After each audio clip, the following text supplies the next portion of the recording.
Military Broadcast Radio, the station that's giving veterans a voice. Find us on the web at mbradio.us.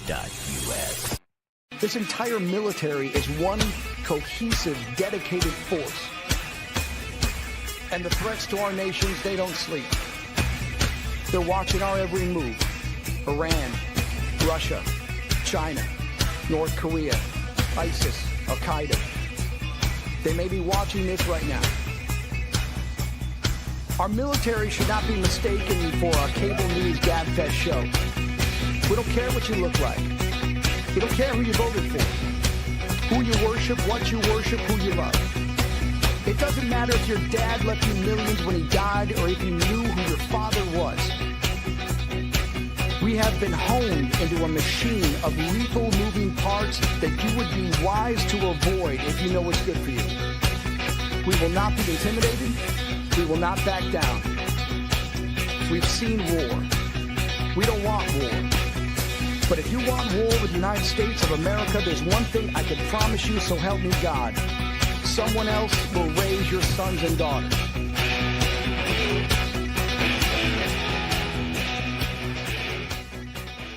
Military Broadcast Radio, the station that's giving veterans a voice. Find us on the web at mbradio.us. Opinions expressed in this program are those of the speakers and do not necessarily reflect the views or positions of any entities they represent. Find us on the web at mbradio.us. Join Terry with Tracer Rounds every Tuesday at 8 p.m. Eastern to hear interviews with veteran artists, veteran business owners, and businesses that support veterans. Catch us on Roku, Amazon Fire TV, and MB Radio. If you miss a show, you can listen again on Wreaths Across America Radio every Wednesday at 3 p.m. Eastern. Tune in to see if you are on target. MBR, giving veterans a voice. The interview of the week is brought to you by Jersey Mike's, a sub above. And welcome to the Tracer Rounds podcast. And you're on Military Broadcast Radio, where we're giving veterans a voice. And tonight's voice is to Gunnar Nelson, of none other than the band Nelson. I'm so excited to have you on. You don't know, I've been the biggest fan forever. And so I'm really excited to have you on the show tonight. Welcome. Well, thank you so much. It's an honor to be here. And hello to everybody out there listening. Well, so I know you have some veterans in your family, one being your grandfather, Tom, and then you have a cousin, I think, that was in the Marines. That's right. Well, once a Marine, always a Marine. So, yeah, he's a former Marine. So, he actually, I think he's technically a captain right now, but his wife outranks him. She's a colonel. So, and she shoots better than him, too. He looks like the archetype for G.I. Joe, what they used to make those dolls look like in the 70s, man. I mean, total jarhead, but awesome guy. His name's Danilo. And Danilo Voyne. And our grandfather on our mom's side won the Heisman Trophy at Michigan in 1940. His name was Tom Harmon. And he went on to fly for the Army Air Corps in World War II.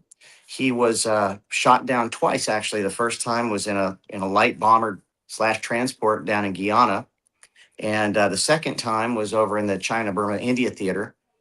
He actually got into a dogfight in his P-38 Lightning, and there was a flight of 22 Zeros, and he was in a flight of 4 P-38s.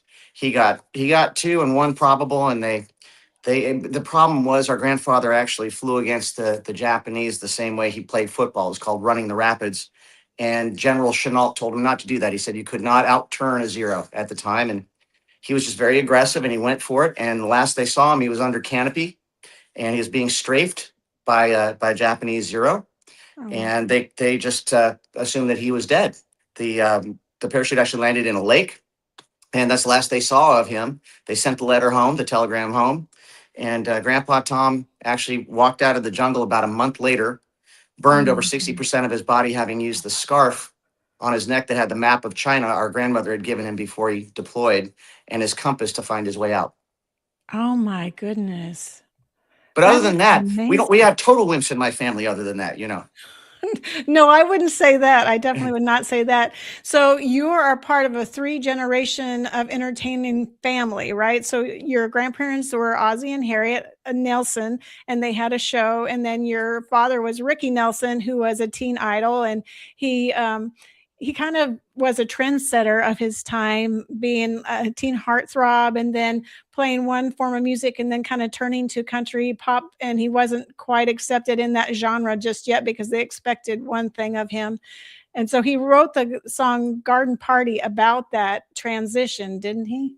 Well, I mean, yes. I mean, allow me to brag to set things up for your listeners out there who are so young they have no idea where I come from or who I am at all. Okay, so some backstory as you touched on. Our grandparents were Ozzie and Harriet Nelson. They actually went down in history of, I mean, they're in the Smithsonian as representing 50s ideals, but they had the longest running television sitcom in history at 435 episodes, Wow. over 14 and a half years. They started out as a big band. Our grandfather was a band leader, and he met Harriet and hired her to be his chanteuse in the band. And the story goes that their banter in between songs kept on getting funnier and funnier and longer, and the set started getting shorter. So Red Skelton, the big radio hero of the era back in the day, we're talking the 20s going into the 30s, caught their show, suggested to his bosses at ABC that they check them out and give them their own radio show, which they did. The radio show was incredibly popular. That turned into a television show, as I mentioned. Our father grew up on that show. It was a real family playing a real family. They were scripted. Our grandfather, Ozzie, was a Renaissance man. He still he holds the record as the youngest Eagle Scout in history in the Boy Scouts of America, still at this day at 12 years of age. He graduated with a law degree from Rutgers, was quarterback of the Rutgers football team when it was Ivy League at the time. Just an incredible man, and ran a very successful family. As I mentioned, our father grew up on that family show. He was on that from the time he was 6. And 10 years into that run, he was the first guy to utilize the power of television to market music. He started singing on the end of the Ozzie and Harriet show, and no one had really done that up until that point. Remember, rock and roll was brand new, as was television. And I guess the popular thought of the day, as far as the suits were concerned, is if kids could see somebody singing on TV, then they wouldn't go down and buy the albums. And our father proved them wrong. He actually was a juggernaut. He wound up selling 1 billion singles in his career. And there were only 2 artists in the 50s, 2 rock and roll artists to have #1 albums, only 2. And that was Elvis and Ricky Nelson. To describe how popular he was during his day, man, I don't know how I can touch on it. It'd be like, wrap up Justin Bieber, Justin Timberlake, and all of the Backstreet Boys, and you'd scratch the surface. The guy was massive. And Matthew and I grew up in a household during his second phase of his career. You mentioned basically he established himself so powerfully in the beginning of rock and roll as one of the pioneering rock and roll icons that when music changed, when the Beatles came into America and the artists were expected for the first time to write their own material that they sang, our father chose to reinvent himself rather than go on the fair circuit and sing all of his oldies. He put together what was considered one of the first true country rock bands by the Country Hall of Fame with a band called the Stone Canyon Band, and wrote that song Garden Party after showing up in 1971 at Madison Square Garden, not looking the same anymore. He had his country rock band. He'd been touring that for like 5 years, but got talked into performing at the Garden as part of an oldies festival. And I guess everybody there in 1971 expected black and white TV Ricky from the 50s to pop off the screen, and they couldn't accept the change, and they booed him off the stage, and he wound up writing a song called Garden Party, which had it was all about that experience, and it had this tagline in the chorus: "You can't please everyone, so you got to please yourself." It was basically his middle finger in a velvet glove, and a very, very strong man. And Matthew and I grew up and had some hits of our own. We sold about 6 million records back in the day when spandex was still a privilege and not a right. And we had really long hair, and we had a really, really good time because it was before cell phones. Yeah, and so if anybody doesn't remember what Gunnar and Matthew looked like back in the day, like I said, I watched the video. I was an MTV girl, and these videos were just it for me. I spent hours and hours watching them. Well, we spent hours and hours making them, so I guess we're square. Right. I guess so. So let me guess which one you are. So you're the one in the white and Matthew's the one in the blue, right? I don't know what you're looking at right Oh, now. you can't see the screen. You can't I see the can't. picture. I can't. I'm getting a static shot and I'm seeing myself, but I'm Oh, not seeing you. I wish I could. Describe it to me. Is it the album cover? so it's the one that has a. So I think it's Matthew in a blue jacket and you're in a white jacket, No, and reverse you. it. Reverse it. I think Oh, really? Matthew. Yep. I think you called it wrong. I think I'm the guy in the blue jacket. So that's what's interesting to me too. So one of the reasons we wanted to highlight you tonight too is because you have a book coming out today, and it's on Amazon. And I put it in the comments, and I actually ordered it, and it's due here tomorrow. But I was pre-reading it, and one of the really neat stories in the book is about how you and Matthew almost got mixed up at birth, basically. And your sister, Tracy, was the only one to figure it out. And no one would believe her until they actually compared the footprints. And then they decided that she was right. That is true. A candy striper had accidentally gotten us switched when we got our first bath and they'd taken those bracelets off. And I almost wound up going through life as Matthew and not Gunnar. And for anybody that knows the two of us, they know how absolutely profoundly wrong that would have been. Well, my son is named Gunnar too. And it's actually because I was so, I loved your name, and I was such a big fan of your band and of both of you and Matthew that his name is Gunnar. That is an incredible honor. Thank you for that. That's amazing. Now, did he get any ribbing when he was growing up with a really interesting name, or did he grow up in a class with a lot of other kids that had interesting names too? Well, so he gets Hunter, and I forget the other names he gets. So if he goes to Starbucks or somewhere like that and he orders a coffee, it's always Hunter. It's never Gunnar. It's always something other than Gunnar. When you go to Starbucks, you've got to learn the hack. What you have to do is really mess with them. You got to, like, when they ask your name, you got to say like Rumpelstiltskin or Agamemnon or something like that. I mean, Right. yeah, I just tell them Bob. I get it over with. Just hope there's not another Bob and he doesn't get your coffee. That's right. That's right. Well, that's really cool to hear. Growing up like we did, and actually having that kind of success, we were still pretty young at the time. Yeah. Matt and I'd been playing since we were little kids. We got our first instruments when we were 6, and started playing the LA club scene when we were 12. And it's funny that a lot of people kind of like co-branded us with that Sunset Strip hairband scene. But that wasn't the case. Matthew and I had started 10 full years earlier in the LA clubs with all the skinny tie bands. You were either like a hardcore power pop band, or you were from the first class of the punk rockers like Fear and Bad Religion and all that. And Matthew and I found ourselves, we loved both styles of music, and the music we were making in the clubs was really kind of a hybrid of both. And it wasn't until years later that, at the time I was a drummer, Matthew was a bass player, and he was up front singing lead. And when our father passed away when we were just 18, we took like a year off we call it the lost year. We kind of went there, and that's in the book as well. And I took the opportunity to reinvent myself and learn how to play guitar. I'd never played it before, but I think there's something to be said about a concentration of focus. I grew up in a John Wooden era. I went to his basketball camp, and it's important to note that I've got Nelsons on one side, which are all about entertainment predominantly, and I've got Harmons on the other. I mentioned Grandpa Tom, the fighter pilot, but his son is, our Uncle Mark is Mark Harmon from NCIS, and he was the starting quarterback of UCLA back in the day. And that family was all about intensity and achievement at the highest of levels. And so I could honestly say, after writing the book, and by the way, there's no ghostwriter involved in this. This is all me and Matthew. This is from the horse's mouth ×2. I realized that I am very much an equal part Harmon and Nelson, and hopefully I get the best parts of both. But I think both have really helped me moving forward in life. That perseverance and that tenacity and that focus and stuff. I think you really need that in the world nowadays, certainly in the entertainment business, which is not all that easy. And part of what this book dispels is the preconceived ideas that Matthew and I did have it easy, or it was handed to us, or we were like Nepo babies or trust fund kids doing this as a hobby. For us, it was a lot like it was for anybody else that had gone on to have rock success. Really, it was our only way out. Our life, our upbringing was certainly not Ozzy and Harriet. Our parents actually raised us in that very selfish era, right after women's lib and the hippie movement and all that. And we were latchkey kids, grew up in the early 70s and 80s and stuff with zero parental supervision.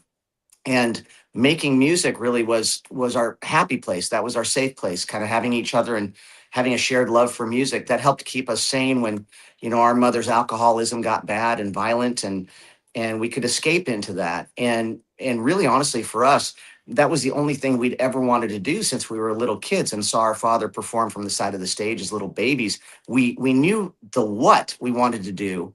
We just didn't know the how or the when, but we did have a true north in our compass.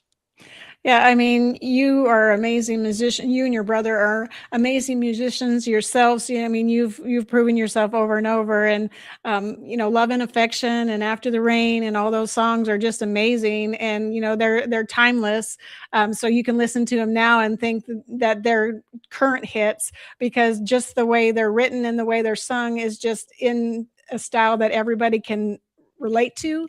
Thank you. It resonates with people. So I think. And I get to do the radio side of this station too. So I've loaded all your songs up so I can hear them over and over, because I love your music so much. Oh, thank you. Well, when we made that first record, the thought was we didn't really listen to anything that was going on the radio, that was happening on the radio at the time. We weren't trying to chase a trend. Right. And if you think about the traffic that we were in, I mean, everything around us that we were competing with at radio pretty much was coming from a really hardcore like blues background. I mean, our number one competition on our label, as far as like promotion money was concerned, was Guns N' Roses. And they had just really broken with a vengeance. And Matthew and I come from a completely different sensibility musically. We grew up in Southern California, and it's really kind of like, the whole Laurel Canyon scene that was happening when we were growing up with Crosby, Stills and Nash and Linda Ronstadt and Jackson Browne and Joni Mitchell and all of those greats that happened in a little club in Santa Monica there called the Troubadour, that our dad's Stone Canyon Band was frequenting quite a bit. That was a big influence. And also the arena rock that we grew up loving, just listening to the Foreigner and Queen and Heart and all that. And I think when you listen to Nelson, our first record, After the Rain, you can hear the blend of both. It doesn't sound like AC/DC. It doesn't sound really blues oriented. It sounds more of like a heavy metal version of the Hollies or something. And that's what we were going for. We were trying to be timeless. So that's a really great compliment. So thank you very much. You're welcome. I just enjoy it so much. And going back to the book a little bit too, I love how the book is written by both of you. And so it's written, so some chapters are yours, they're your words and your perspective. And then some are Matthew's and his perspective. And then some are collaborative. They're both of your perspectives together on a subject or on a topic. So I love that you both wrote it and put your own thoughts into the book so that it, it kind of resonated with both sides of the experience of being the band Nelson and being Ozzy and Harriet's grandsons and Ricky Nelson's son, just kind of gives the full perspective. And it's a story, honestly, and you're here to tell about it, of resilience and fortitude and, just somebody that is resolute in knowing where they're supposed to be and where they're supposed to go. And that book tells all about that. I just love that you did that and allowed people to really see who Nelson is. Oh, well, thank you. Well, look, I think what I learned through this whole thing, what the through line has really been, starting with Grandma Harriet's quote when we were starting out. She said, boys, just remember, this family has never been about being in the entertainment business. We've been in the connection business. So keep that in mind. If you want to do what I do and what we've all done, just keep that in mind. And we always have. But in our journey, contrary to a lot of the Hollywood statistics that came before us, which we have every right to be, which we wouldn't give anybody the satisfaction of writing us off as, we actually realized that our attitude was our superpower. Matthew and I have always been incredibly grateful for everything that we have. And we are living in an environment in the world, unfortunately, at least in the civilian world, that is all about entitlement and a lack of accountability. And Matthew and I are not about that at all. As a matter of fact, we've had so many well-meaning friends around us that we write about in this book as well. It was a great example. Our friend Jack said to us once, I've never seen any two guys able to make more out of nothing than you two. And I said, thank you. And he said, I didn't mean it as a compliment, but that was the difference. That's what we took. We took it as a compliment. Yeah. And we've just found that, man, through thick and thin, that's why we wrote our first record and entitled it After the Rain. It is truly about, I know it sounds trite, but it's true. It's about finding the silver lining in every dark cloud. And I think that's where the gratitude really does come in. And I'm not saying it's been easy. It's been really hard. I mean, my family's been canceled for 125 years before they coined the term for it. We're veterans of that. We know how to handle that and do that. But, ultimately, what we realize when we have people coming up to us after shows, whether or not they're with their great grandparents, their grandparents, their kids, I get these great stories of how they were impacted positively by different members of our family. And we just take being a part of that family and the legacy that what it means to people. We take that very seriously. And we, with everything that we do, we just always do our best. I'm not saying we're perfect, because we're not. But, and I'm also not saying this is the easiest business to be in, because it's not. But Matthew and I have never done any of those questionable deals. We've never been to any of those weirdo parties. We've never done any of that stuff. We've done the work. Yeah. And that was one thing our grandpa, or actually our Uncle Mark, said to us: they can't take the work away from you. And, just you go about living your life, playing your shows, talking with people, shaking hands and telling stories and making them laugh, hopefully. And you put your head up after 30 years and you realize you got some pretty impressive stats cooking. Yeah.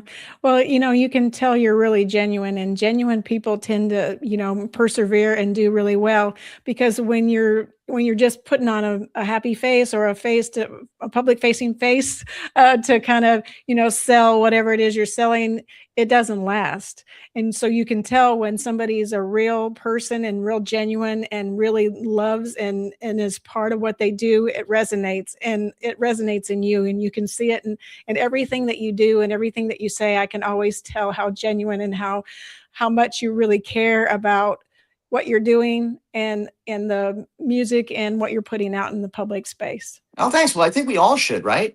Yes. We learned through that whole, whatever the heck that whole COVID thing was. I'm still trying to wrap my brain around that. You learn in a moment like that, because in our business, we didn't know if we were ever going to play another show again, ever. Right. I mean, we were basically sidelined for 2 straight years. And in a time like that, you realize a couple of things. One of the things I realized is how little I really needed in order to be really happy.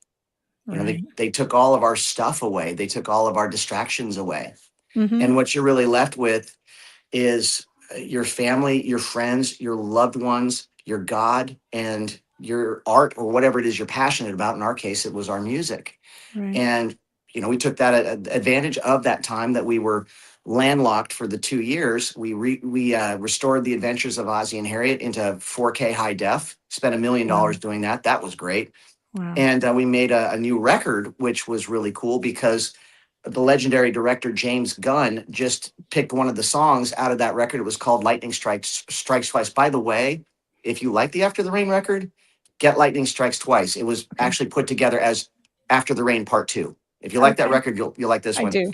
And Mr. Gunn loved it, and he picked a song called To Get Back to You that we co-wrote with Mark Slaughter of the band Slaughter. And we brought in our friend from Toto, Steve Lukather, to play the solo on it. Oh, and he actually made it the finale episode of his TV show that he does on HBO with John Cena, the wrestler. That's a show called The Peacemaker. It's their #1 show. Yes. We were the finale episode. He wrote the whole episode around John Cena's character meeting his love interest and having their first kiss at a Nelson concert. And the episode was called Full Nelson. Yes, the video is really good, and the music's really good too. And I already loaded it up on our radio side, so right on. We're already playing it. Check out the video, because James Gunn directed the video. It was quite an honor. It's very good. So speaking of videos, I forgot to mention that you were part of Voices That Care back in '91 when. That's right. That is right. Yeah, when the war kicked off, and with a bunch of other artists. I hadn't realized how many people were actually in that video. Michael Jordan, like all these different people. I'd forgotten how inclusive that was, of all the different genres of the day were all in that video. And so I thought it was really neat that you guys were a part of that and really sending that voice of hope overseas to our troops. Well, thank you. Well, you cast your mind back. That was right when Desert Shield had just become Desert Storm. Mm-hmm. And Matthew and I were asked to present an award on the American Music Awards. And we had just started out. I mean, I think, I'm not even sure if our first single had dropped. Yeah, our first single, I think, had dropped. And we were asked to do that show and present an award. It turned out we wound up going out and presenting Garth Brooks with his very first award ever. No one had ever heard of Garth Brooks before. Wow. And we walked out on, before we actually went out there, the culture at the time, well, let's just say Matthew and I have always been very patriotic. We bleed red, white, and blue. We always have. And we've never been shy about expressing that. But back then, as far as Hollywood and as far as the music industry is concerned, the only thing that people really knew as far as like conflict is concerned, we hadn't really had a conflict that was very public since Vietnam. And we all know how that went as far as like PR was concerned. So Matthew and I, in a vacuum, pretty much decided, hey, we don't know right now what everybody's going to feel about this. But I had a particular jacket made for the event. It was floor length, and no disrespect intended at all, but it was the American flag in sequins. And we went out to do our presentation, and the first thing that I said was just I wanted to send our love and support out to our brothers and sisters who are deployed overseas and don't know if they're going to be getting back home safe or not. They don't know what they're walking into, but just know that you're going to be coming home to open arms and a lot of love. Right. And then the tide of that show really turned after that. And I'm happy to say that whether or not it was planned or not, we were the first domino to fall and sway the tide and be very supportive. And David Foster, a legendary producer, was in the audience that night and obviously saw that and asked us to be a part of a project he put together called Voices That Care. And we got together on one song. It was kind of like a We Are the World kind of thing. But the thing that really excited us was they said, if you're part of this, we will send 100,000 copies of your single. Remember those singles, little cassette singles? Yeah. We will take whatever song you want to send overseas for free. And so we did. We donated 100,000 cassette singles of our song After the Rain. And we sent them all over there. And the greatest joy was years later having people who were deployed, people who got those singles over there and listen to that song. There's a particular line in After the Rain, which is, don't be afraid to lose what was never meant to be. And they just said that to them, that song gave them hope. And that's, to me, that's the power of music. That's what music can really do. It can comfort you and be your best friend at times when, you don't have a lot of friends and you don't feel like you got a lot of time. And the fact that Matthew and I get to work in that particular world where we come from, a world where we really care about everything we write. We take extra time in the studio to make things just right. I know it's an AI world now. I know there are a lot of people that are just pressing a button and making fake music. And that's always going to, now that the horse has left the barn, that's what it's going to be. But none of those people are going to ever understand the kind of joy that Matthew and I feel when we write something from our hearts that connects with people in that kind of a way and also lives on. I mean, this is 40 years ago, 35 years ago, something like that. And that's a long freaking time for something to have impact. But to me, that's like as close to magic as you can get. Yeah, I mean, well, music in general is a universal language, so it transcends time and space, in my opinion, and it unites people regardless of language, because good music is good music, and having that melody and that tune and just the lyrics just bring people together, in my opinion. And I don't think the world would be as nice a place if we didn't have music, honestly. Can you imagine? I mean, I know now that there are a bunch of generations that look at music as the background noise in a video game. And that's really such a disservice to them, because coming from a time when the music was the main thing, that was the thing. People would get excited to go see their favorite band who was coming into town. That favorite band was making a record and it was coming out, and they'd run down to the record stores when there was such a thing. And you couldn't even preview the music. You just hoped that the rest of the album was as cool as what you saw. Or what you saw on MTV or you heard. And what we wanted to do then is not rip off kids. We wanted to actually make a record where there were at least 10 singles on an album to give them the value of their money. And I think we did that with that first record. It's kind of neat because you're right. I think it does stand the test of time. It's got its own unique category. It makes it difficult for us to find bands to co-tour with now. Yeah. But it's like, I mean, what is it? Is it pop? Is it metal? Is it rock? And the answer is yes. And it's kind of the same kind of thing I'm sure that the band Boston experienced when they came out. They just made a record in a vacuum, and Tom Schultz made what he heard in his head, and it didn't really fit any kind of category, but people just knew that they loved it. Right. Yeah. I mean, music is good music. It doesn't matter what genre it is. If it speaks to you, that's what's important. My collection is so vast and varied. I've got so many different things that I listen to. Yeah. But it really depends on my mood. If you notice, like I know this, if I want to feel the same kind of innocence and possibility that I felt when I was 13 years old, I put on Supertramp's Breakfast in America, and instantly I am lakeside at Mount Meadow Ranch summer camp. And I've just gotten my first kiss behind a tree with a cute girl, and I am there. I'm there. It's like a time machine, It just is. bang, it just brings you there, which is great. Yes, I love Supertramp, Breakfast, and then I love Breakfast in America, all that stuff. I mean, those are my songs too, and my collection is probably as diverse maybe as yours. Like country, I like pop, I like rap, I like easy listening, some R&B. Probably the only thing I'm not really like crazy about is opera, but I suppose if I was in the audience, I could like it. But well, I'm sure you can appreciate the talent and the technique that goes into it when you hear like Pavarotti sing. It's like, okay, that's wow, but she's amazing. Yes. Yeah, but it's not the first thing that you grab when you want to, go grab a red Solo cup and have a party with some of your friends. So I get that.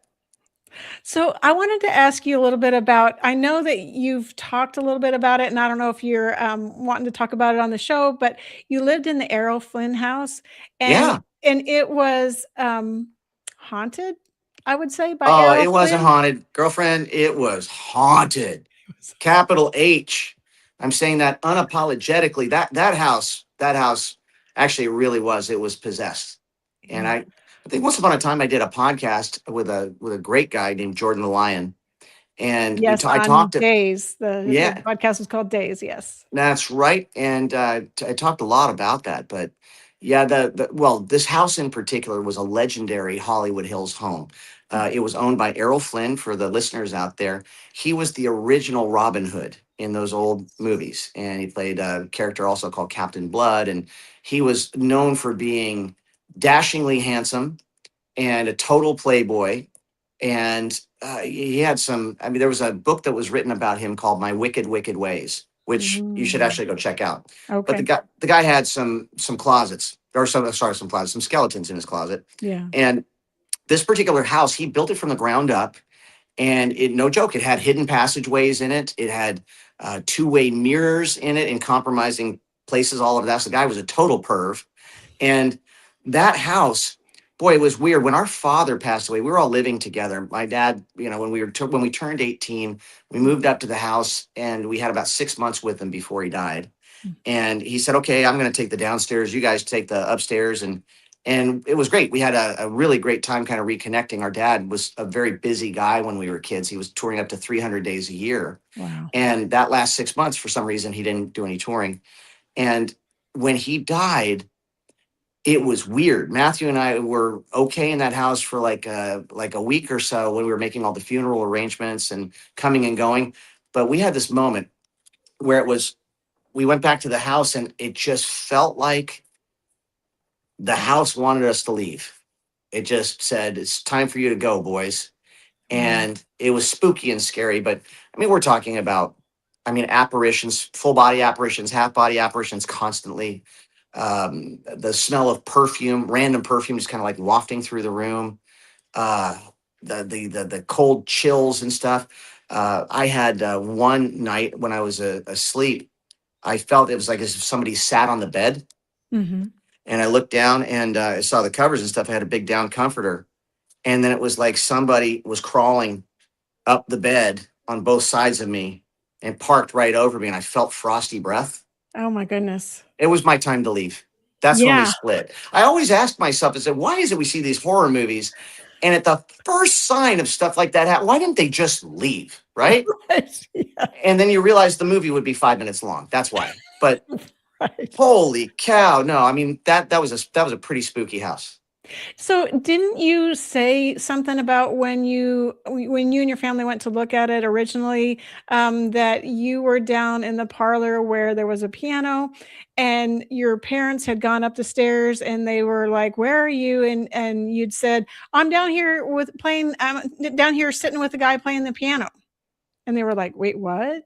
Like, there's nobody playing the piano, but like it was an aberration of I don't remember it quite that way. I remember the piano playing all by itself. Okay. And I never knew if it was our father playing the piano or not, because he was actually a pretty good piano player. He taught himself how to play ragtime. And our great grandmother Gigi apparently was a hell of a ragtime player. So it kind of ran in the family. And I was downstairs once, and the way the house worked, there was like a little spiral staircase right by the kitchen, and the kids' rooms were upstairs. The master suite was off to the downstairs, and to get to that, you'd have to walk through the big living room, and then there was a little parlor, and that's where our father's piano was. That's where he used to write songs and play. I'm actually looking at the piano right now. It's right here in my music room. Wow. Complete with it's an old spinet console piano. It's a white piano. It's still got the cigarette burn stains from when he lit a cigarette there when he was playing. But I was on my way down the spiral staircase to go get some grub in a kitchen, and the piano started to play, and I didn't think anything of it because our dad did that all the time. Yeah. And then I guess our dad was upstairs doing something with our mom and called for me, and I just kind of had this thought, Pop's upstairs. Who's playing the piano? Oh my goodness. And I looked down the hallway, and there was nobody there, and the keys were moving. That's crazy. Yeah, it was pretty freaking haunted. And then you lived in another, like, it was like a farmhouse, and you had some visits from a ghost of the property. And you talk about like there was 3 different deaths that were in that house. Now you've done some research, because this is not in the book, What Happened to Your Hair, that we just released. This is a whole other thing, but you're giving me an idea. Maybe I should write a book about that I think stuff. you should. I think you should. Yeah, well, the house that we lived in before then, it was actually pretty cool. It was a little farmhouse. It was one of the first houses in the San Fernando Valley. Our mother was really good at renovating homes and bringing them back to their former glory. And that house was built, I think, like it was in 1880 or something in the San Fernando Valley, which for LA is actually pretty old. It is, yeah. And the way this was done, it was a 3-level house, big giant farmhouse kind of thing. And our mother had subdivided the entire top floor on one occasion when our father had gone out on tour. He always used to come back to surprises from our mother and their accountant. But she had taken the opportunity to separate all those, the big giant top floor, into individual bedrooms for their 4 children. And I was in kind of like the middle one and all that. And I talked to my mother about this years later, because we were really young when we were there. It was probably like 5 or 6. Oh, wow. And I remembered one night being in my little bedroom, my little twin bed. These rooms were not big because, like I said, this one space had been subdivided. So it was like more of like a little like cowboy crib or something. And my dog Amelia started going nuts, barking at the door, totally alerting. Her hackles were up.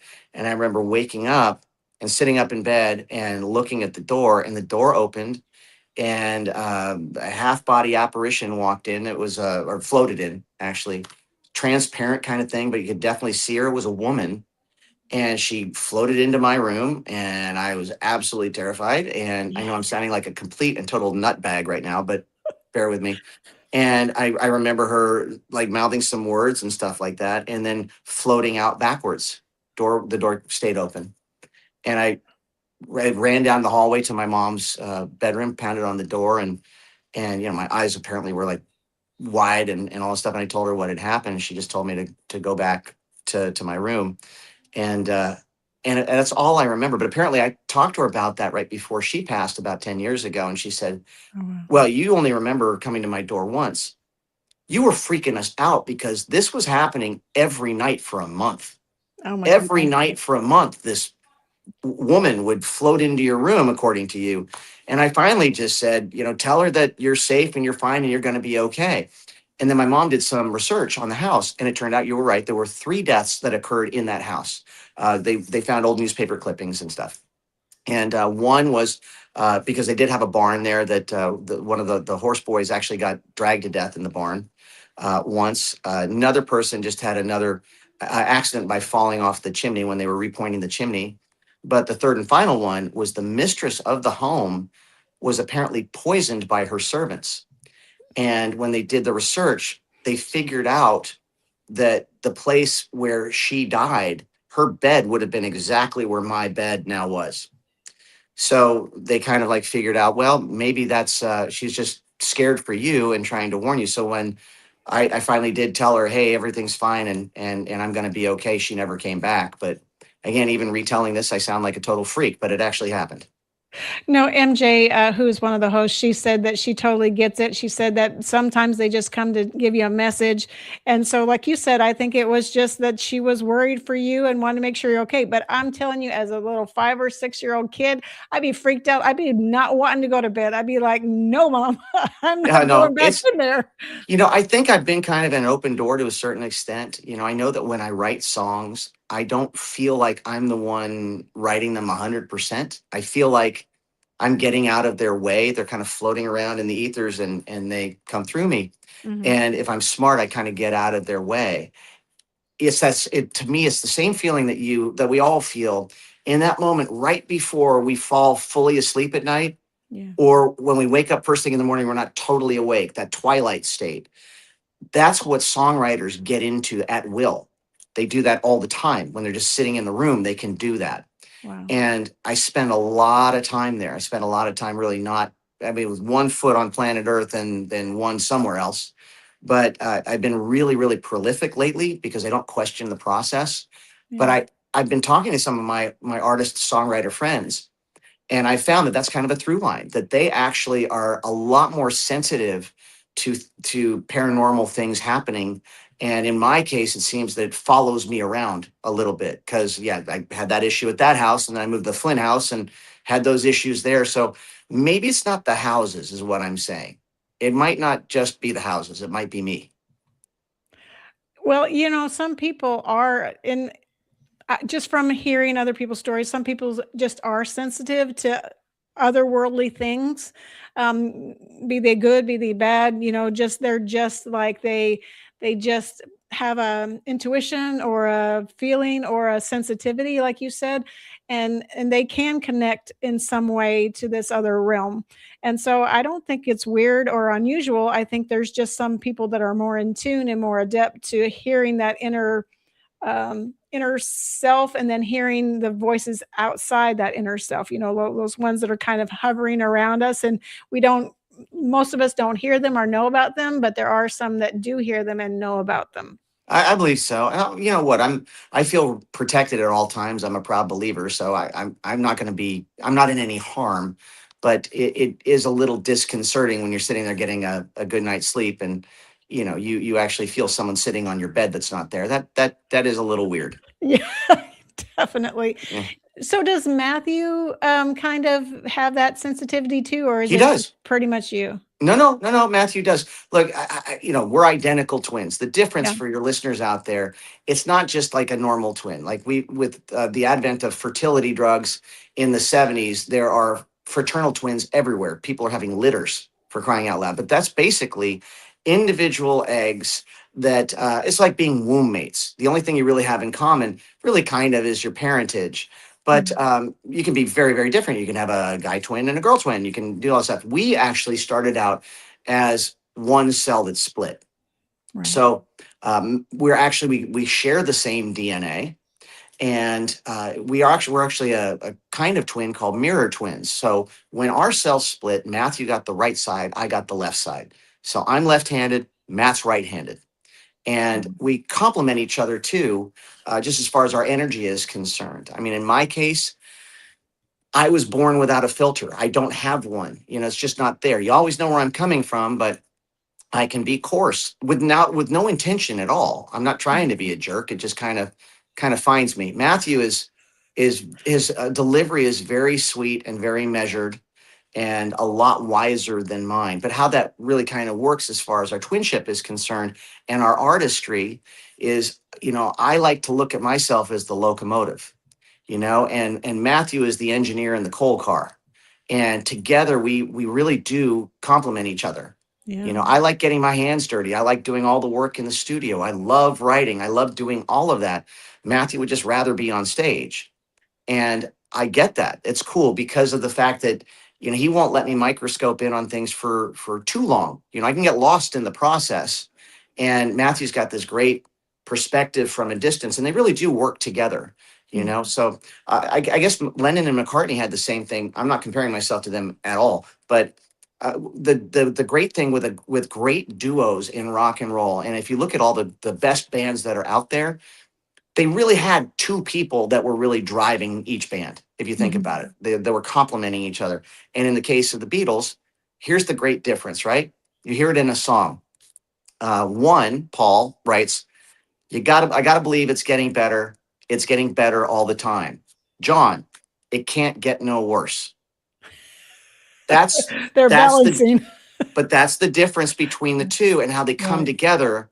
And it's a little sweet with the sour, Mm-hmm. and it keeps things interesting. It really does. You got, Mick and Keith, and you've got these great teams and stuff. And I was really blessed that God literally brought me into this planet with a great partner from inception.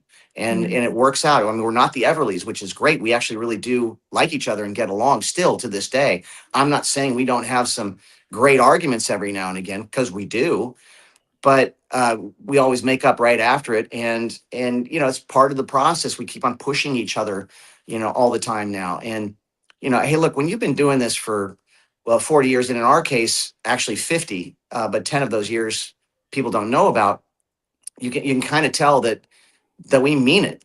This is not a fad. This is not a hobby.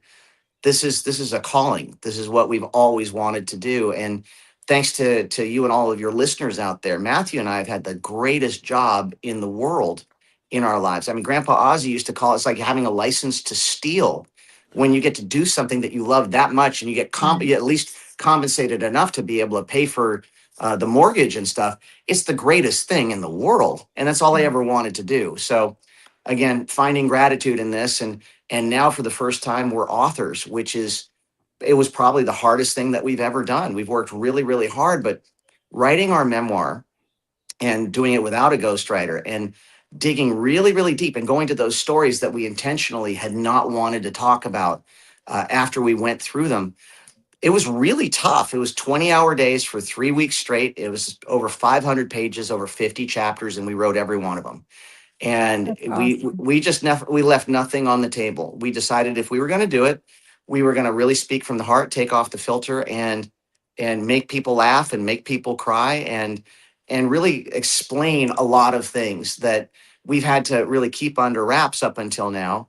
One in particular, the circumstances around our father's plane crash, which, despite what the press at the time said and the rumors that they spread, again, we're back to the whole cancel culture thing. It was as simple as the fact that our father was flying a World War II era DC-3 that developed a leak in a fuel line that fed the heater in the back that heated the entire plane. And it filled up the belly of the plane over many months.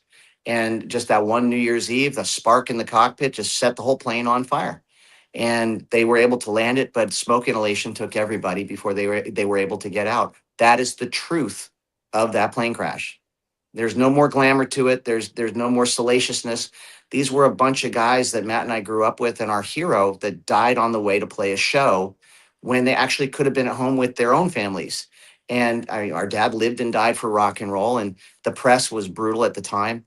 There was a rumor that was started that drug use on the plane or freebasing or something had something to do with the plane going down.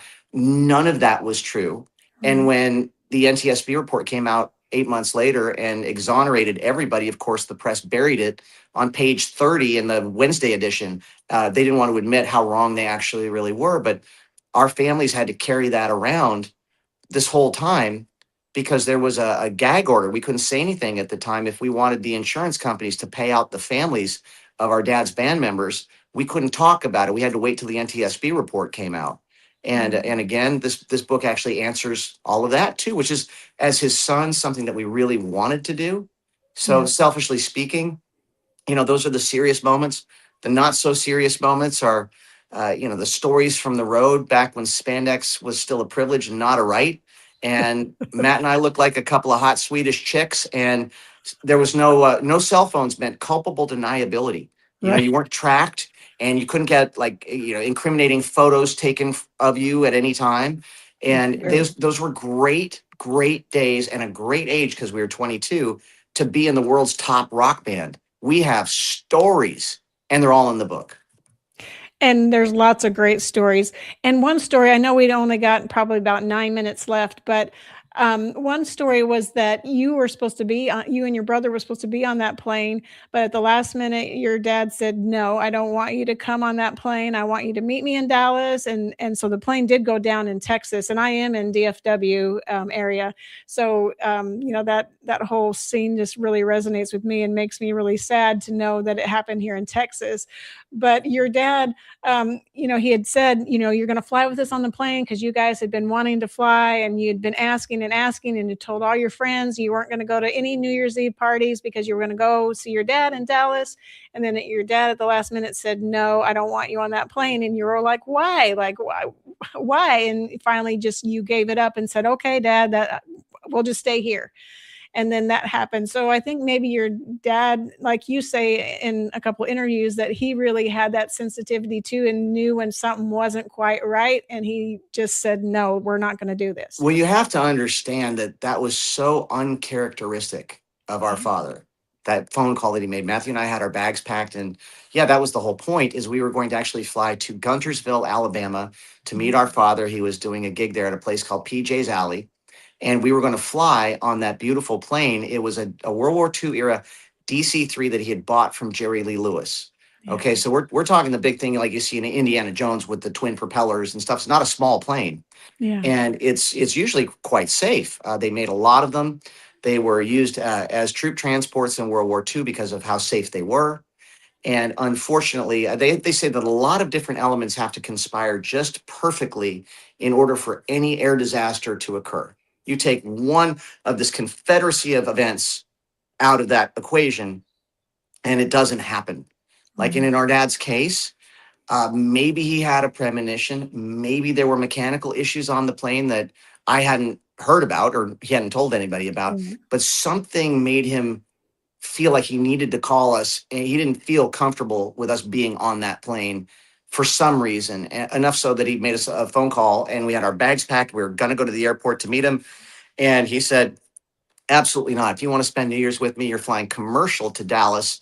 We'll have New Year's Eve there, and then you can fly commercial back home. We said, but the whole point of us doing this and not going to our friends' parties, because it was the first semester they were away at college, was to go hang out with you. So I guess we'll just stay here, and we'll revisit with our friends. You're going to be back in a couple of days. And then, of course, he never got back. Yeah, that's so sad. But you've said it before. I've heard it in interviews that, that you feel like God had you not go because you're here for a purpose. Like you're here to do something that you're already doing it, obviously, but that he, and I heard the story about Miley Cyrus and Billy Ray Cyrus too, where there was problems with that plane, and they were like, no, Matthew and Gunnar are on the plane. We're going to be just fine. Yeah. Billy Ray, that's in a whole other chapter in the book. It's a completely separate air incident, because doing what we do, we have to get there. And we've lost a lot of us in plane incidents, but that's a fascinating thing. But to cap this, the last chapter in this book, I wrote, kind of wondering, because we're still alive, how do we end this? I wrote a chapter called What If Pop Hadn't Died? Yeah. And I got really deep into it. And I really thought, now don't get me wrong, I'd give everything for 5 more minutes of tangible time with my father. Yeah. But I know that if he had lived, and it's again in the book, I figured out that I'd probably wind up having a good life, but I would have been a drummer in his band, backing him up. Mm-hmm. And Matthew would have probably played bass in his band too. We had fun, but we never would have written Love and Affection or After the Rain or More Than Ever and done our own thing. And I've got a whole stack in my safe from people who said that song After the Rain has like saved them and really helped them. And none of those letters would be in my safe. None of those lives would have been touched. It's kind of like that whole butterfly effect thing.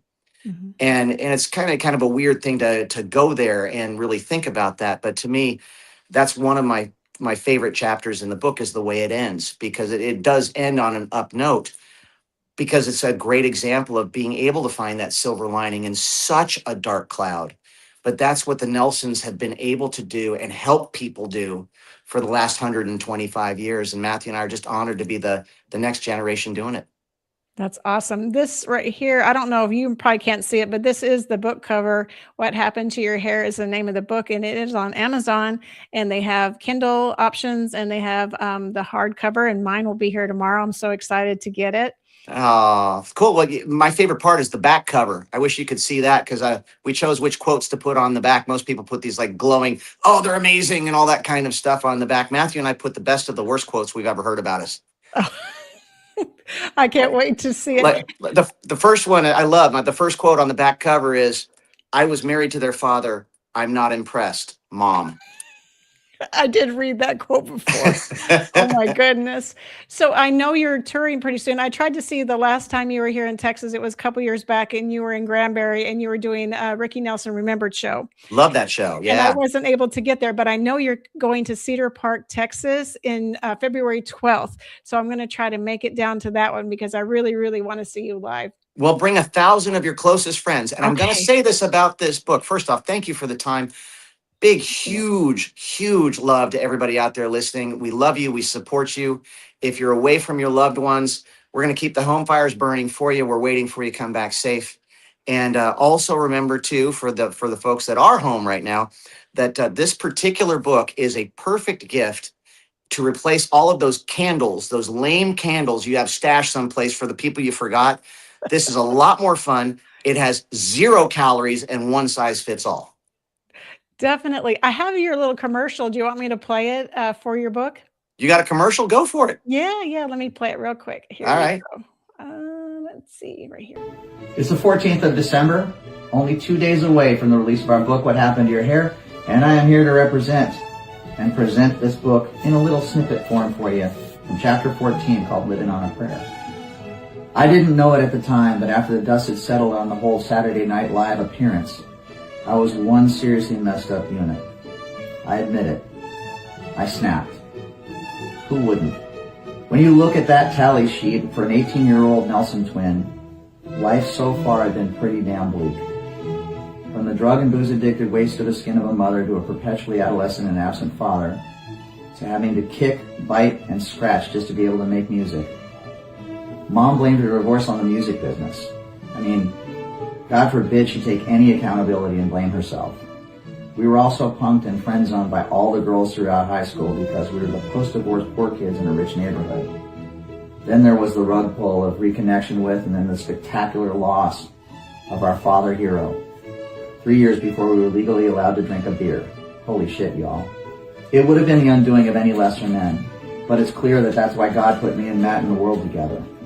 Our path was going to take 2 men to survive. And don't forget to pre-order your copy of What Happened to Your Hair, available on Amazon right now. A countdown where we went back, we actually counting back for 2 weeks, and I promise my readings were more dynamic. I promise. It's a lot more fun than that. That sounded like a dirge. It's not that way, folks. No, it's not at all. It's very, very good. I do highly recommend that anybody go buy the book and give it as a gift, read it, keep it for yourself and read it. Gunnar, I really appreciate you being here tonight. I am so stoked to get to talk to you and to just hear more about your family and more about your music and more about the book. And I just thank you for your time so much tonight. Well, thank you. God bless you and everything that everybody out there listening does for us. We're grateful for you. And for everybody that's listening, Merry Christmas, Happy New Year, and nothing but blessings to you and your family. Come home safe. Merry Christmas. Thank you. Life is like a duck. Tough times don't last, but tough people do. Here at Military Broadcast Radio, we're teaming up with our friends at Die Tired, the veteran-friendly music band spreading strength, resilience, and mental health awareness one shirt at a time. And check this out. Their brand new shirts feature broadcast beaker right on the breast pocket. A reminder that you can weather the storm, and you're never alone. Shirts are only $25, and proceeds support giving veterans a voice. MBR's mission to teach veterans how to podcast and videocast. Because when our vets are talking, they're not overthinking. They're not second-guessing. Together, we stop the 22 stigma. Grab your shirt today at mbradio.us and hit the shop. Or go directly to toramerch.printavo.com/merch/dietiredband. That's toramerch.printavo.com/merch/dietiredband. Suit up, stand strong. Remember, we're unduckable together. You're built tougher than the storm. Ladies and gentlemen, thank you for tuning in to Military Broadcast Radio. As we wrap up today's show, we want to remind you that the podcast of today's episode will be available right after we go off the air. So if you missed any part of the show or want to listen again, be sure to check it out. And remember, we're here to support and honor our veterans. Your stories and experiences matter, and we are committed to giving you a platform to share them. That's right. We're here to give our veterans a voice. So don't forget to catch the podcast and stay connected with us. Giving our veterans a voice.